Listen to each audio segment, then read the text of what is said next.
Today we're heading to a place everyone has dreamed of visiting, Sparta, the toughest state in history. Today we'll build abs of steel and march under the command of King Leonidas to battle the Persians. We'll explore the life of Spartan warriors and uncover the truth behind the legendary feat of the 300 Spartans. Unfortunately, real life is quite different from what movies and games have shown us. But that's exactly why our channel exists. So, let us know in the comments, would you want to travel to ancient Sparta? Get ready, it's going to be brutal. Let's start with some historical context. The name Sparta isn't entirely accurate and became popular thanks to the Romans. Take a look at any Spartan warrior's shield. You'll clearly see the letter, pronounced as lambda in Greek. The reason is simple. The Spartans didn't call themselves Spartans. They referred to themselves as Lacedaemonians, after the city of Lacedaemon. Later, the city became more commonly referred to as Sparta, which is where its modern name originates. Another misconception is the idea of Sparta as a closed-off city. No, my friends, Sparta was a state that lasted nearly 1,000 years, from the 11th to the 1st century before Christ. At that time, Greece was home to many city-states, and our Sparta was located in the southern part of the Peloponnesian Peninsula, in a region called Laconia. Fun fact: the term laconic speech comes from there, as the people of Sparta were anything but talkative. Somewhere in this region, our Spartan warrior Lysander was born, a figure through whom we'll explore the daily life of a Spartan soldier. It's around 480 before Christ. Sparta is at the height of its power, extending its influence across nearly the entire Peloponnesian Peninsula. Nearby lies the Athenian state, which our nation doesn't particularly like. But Athens isn't the main problem. To the east looms the vast Achaemenid Empire, commonly known as the Persians. They don't differentiate between the various Greek states and are driven by a single, simple goal: to conquer all Greek lands. This is a serious problem because one glance at the map is enough to understand how much more resources, manpower, and sheer unity the Persians had. While Greece was divided into small city-states that only formed alliances in the face of a common threat, the Persians fought as a united front. Spoiler alert, they lost. Why?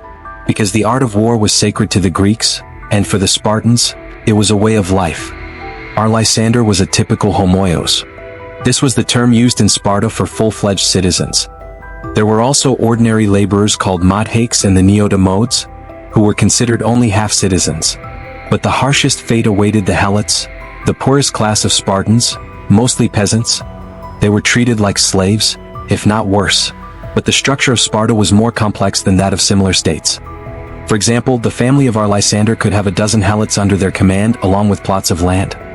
On paper, they were slaves and were required to provide the Lysander family with a fixed percentage of their harvest. The difference between Sparta and other states of the time was that the master could not increase this percentage. It was established by law. Lysander was fortunate to be a citizen of Sparta. After all, for every citizen there were 10 helots who frequently staged uprisings. These revolts were dealt with as harshly as possible. Once a year, Spartan rulers even declared war on their own helots to eliminate the most rebellious and keep the rest in submission. Yes, you heard that right, Spartans essentially declared war on themselves. This was one of the most brutal states in history where everything was dedicated to one goal: war in preparation for it. Lysander, like other boys, left his family at the age of 7 to live in the barracks. There, Spartan boys were grouped together and trained in the art of war, sports, and even reading, something unusual for the time. There was always an adult present to oversee them. The children went barefoot and wore the same clothing year-round, whether it was winter or summer. Food was a story of its own. All adolescents were fed a special broth called melanas. Melanas was made of pork boiled in blood mixed with vinegar. Eating it was nearly impossible, and the children often lived in a state of hunger, something the state actively encouraged. In Sparta there was a strong emphasis on simplicity, as well as a cult of strength. Teenagers were even allowed to steal food. Punishment for being caught was harsh, but an uncaught thief would be praised for their skills. Now let's address some myths. The most popular myth is that unfit children were thrown off a cliff. This story comes from the philosopher Plutarch, who, in the 1st century, claimed that infants deemed suspicious by the council of elders were thrown from a precipice. Allegedly, parents had no say in the matter, and it was a mandatory practice. The problem is that Greek historians often exaggerated reality. In truth, things were simpler. The practice of infanticide was not unique to Sparta. It was common across other parts of Greece and even in Rome. However, this practice was reserved for extremely ill children to spare them from suffering. For those with moderate disabilities, a specific social class existed called the hypomyones. While such individuals were not highly respected, they were certainly not thrown off cliffs. In fact, archaeologists have thoroughly studied the ravines where children were supposedly discarded and found no remains. Now back to Lysander. Children were only allowed to wear clothes starting at the age of 12. Before that, they went naked. They slept on straw mats in the barracks, and during cold days many would add nettles to their bedding. The stinging plant would warm their bodies, helping them survive. At 17 they faced their ultimate trial, ascending to the temple of Artemis located high in the mountains. The challenge involved enduring a brutal flogging. A boy had to endure numerous lashes, which would only stop after the first sign of blood. If the young Spartan cried out, the whipping continued with increased intensity even after drawing blood. This was the brutal final exam for a Spartan warrior. Our Lysander was a true warrior and passed the test with flying colors. However, this exam merely granted him the right to leave the closed barracks and appear in public. At 17 he was just beginning his military service to the state. To understand the hardships of this service, let's talk about his pay. As we mentioned earlier, even decent food was considered a luxury in Sparta.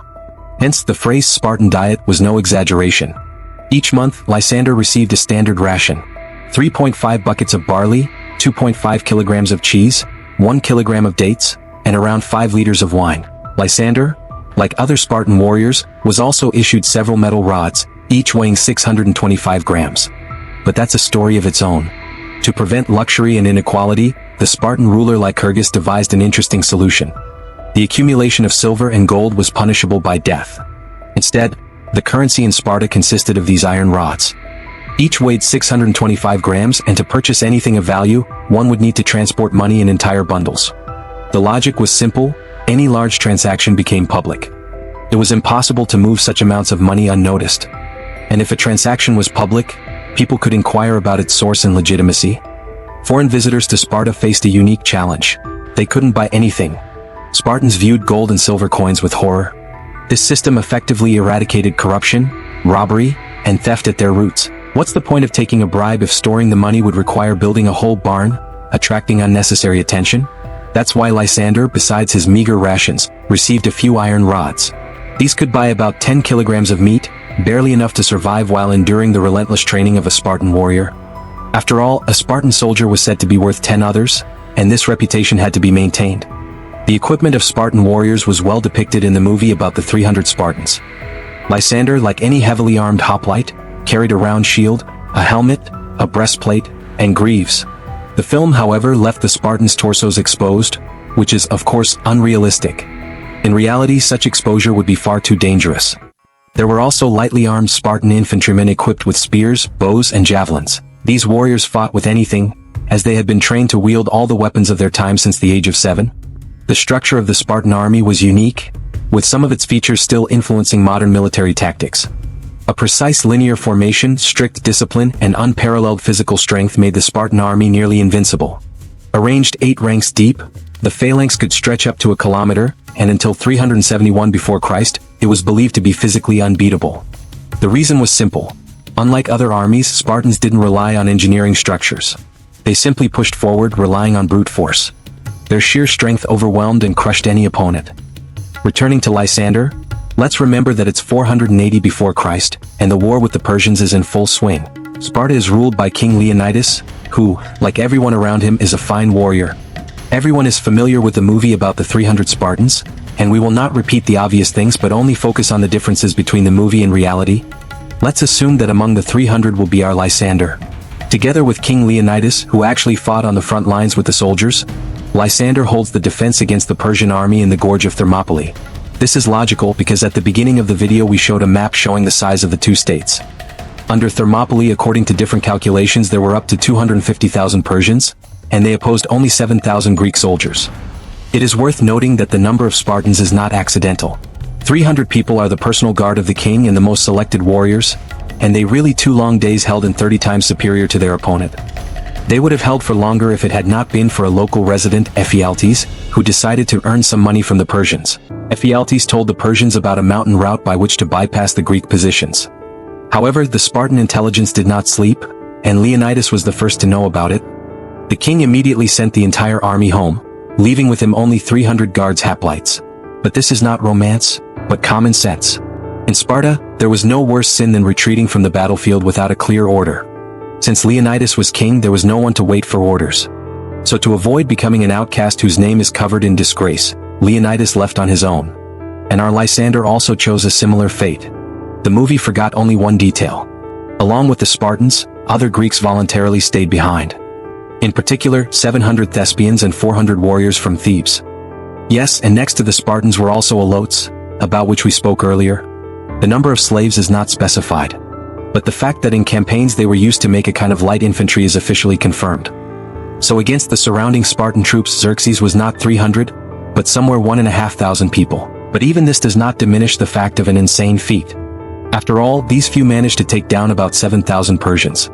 And not just ordinary soldiers, but even the immortals, Persia's elite guard. In total, over 3 days, 4,000 Greeks perished, while Persian losses exceeded this number by more than 6 times. Thanks in large part to the psychological impact of these events, the Greeks would later win the war and secure a very favorable peace. Do not grieve for our Lysander. As you might have learned, his life was not the easiest. And for a Spartan, dying in battle was considered the highest honor. For example, one of the 300 Spartans, Aristodemus, was ill during the battle. Leonidas sent him to a village to recover, and after the king and his guard were killed, Aristodemus returned to Sparta. There, he was given the nickname Aristodemus the Coward, and even his subsequent heroic deeds did not improve his status in society. A year later, in 479 before Christ, another Spartan, Pausanias, led the Greek army into the final battle against the Persians. The Battle of Plataea took place near a small town and ended with the total defeat of the Persians. This was despite the fact that they outnumbered the Greeks 3-1. Aristodemus, a member of the original 300 Spartans, became a hero of the battle. But even this did not change the attitude towards him one bit. To conclude, let's note another interesting fact. If Spartan boys were raised from childhood to become warriors, Spartan girls were trained for childbirth. Their lives were much simpler. Girls were taught to read, engage in sports, and their health was closely monitored. In a sense, Sparta could be considered a precursor of feminism. Even with weapons, Spartan women handled themselves brilliantly. Just to put things into perspective, this happened a couple of thousand years ago. And yet, only 100 years ago, women in some countries didn't even have the right to vote. This clearly shows that progress is a relative concept. But no matter how harsh the lives of the Spartans were, they secured themselves a permanent place in history. That's all for now. And if you enjoyed this little dive into the life of a Spartan, don't forget to leave a like. While you're at it, share your thoughts. Would you trade the modern world for the harsh realities of a Spartan warrior?